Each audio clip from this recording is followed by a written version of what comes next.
Dito po sa aklat ng unang 1 John chapter 2 verse 8. 1 John chapter 2 verse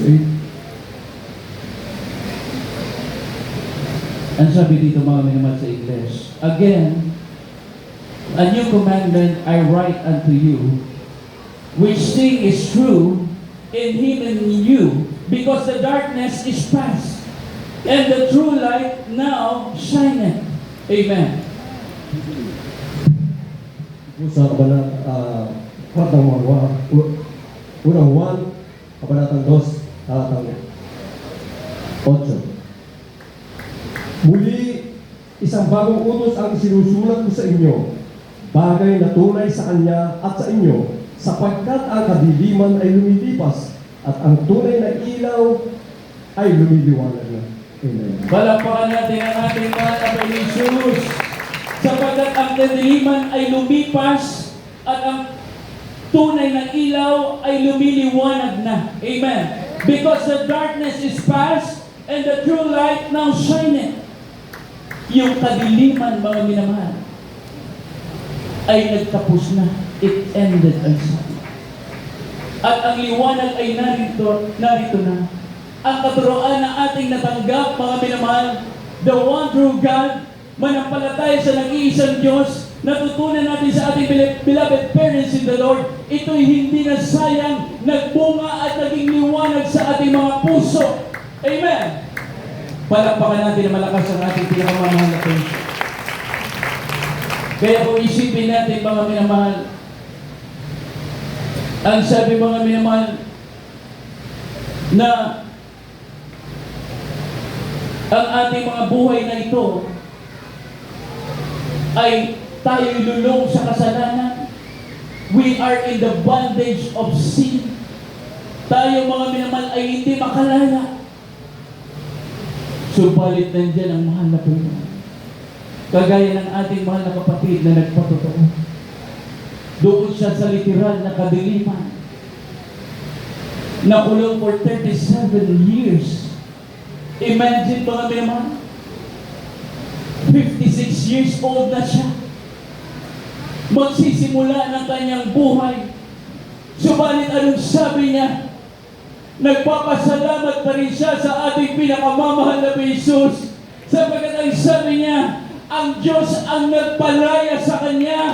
Walang iba ang ating pinakamamahal na Panginoon Jesus.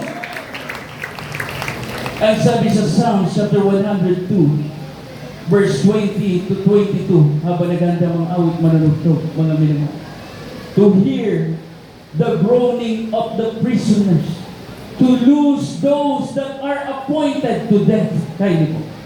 Sa kanilang mga awit, 22, ang talatang 20 hanggang 22.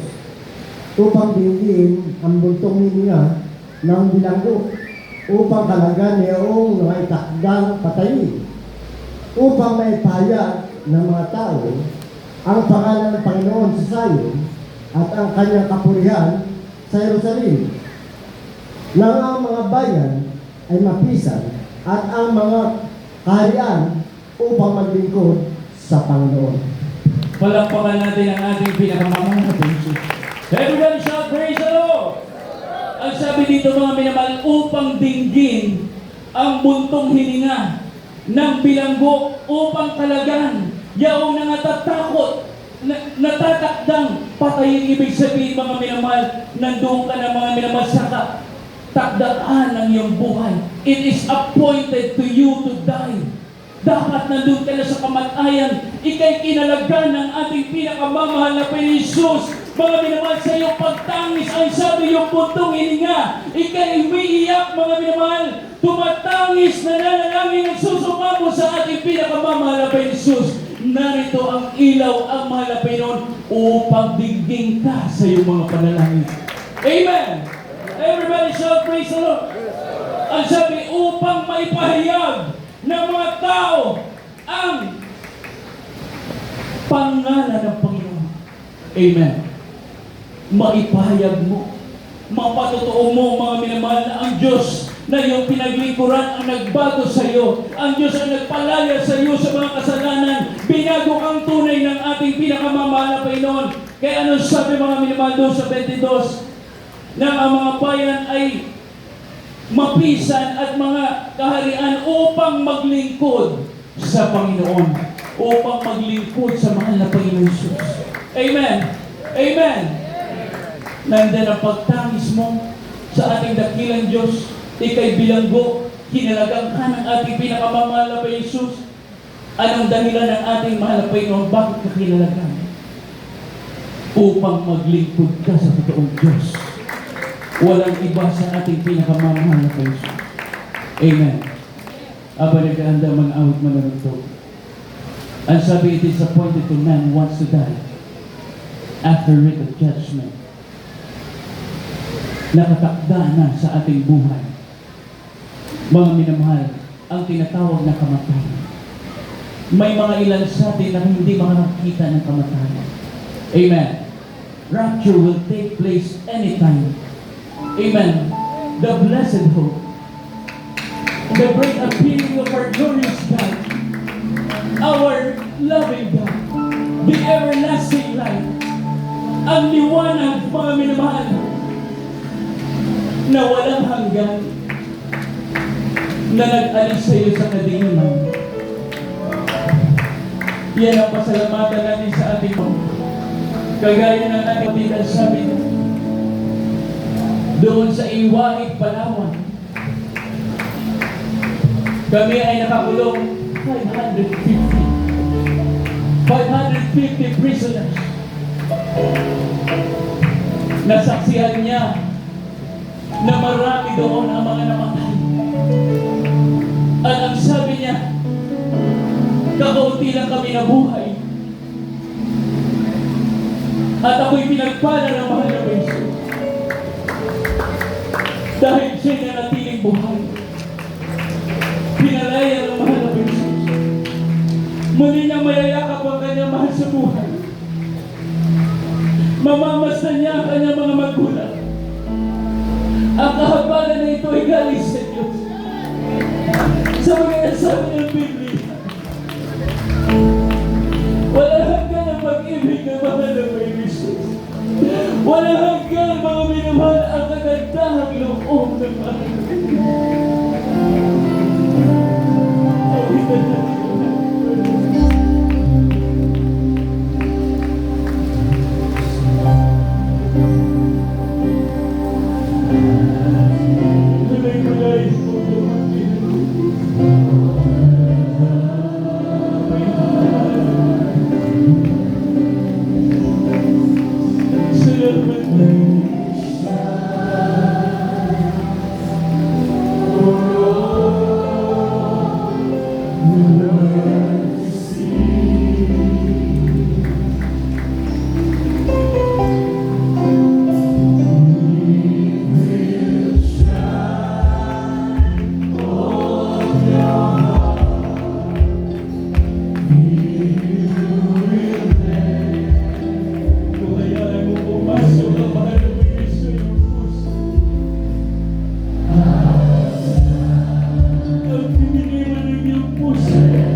Patuloy tayo magpapagnayan sa mahal na Panginoon.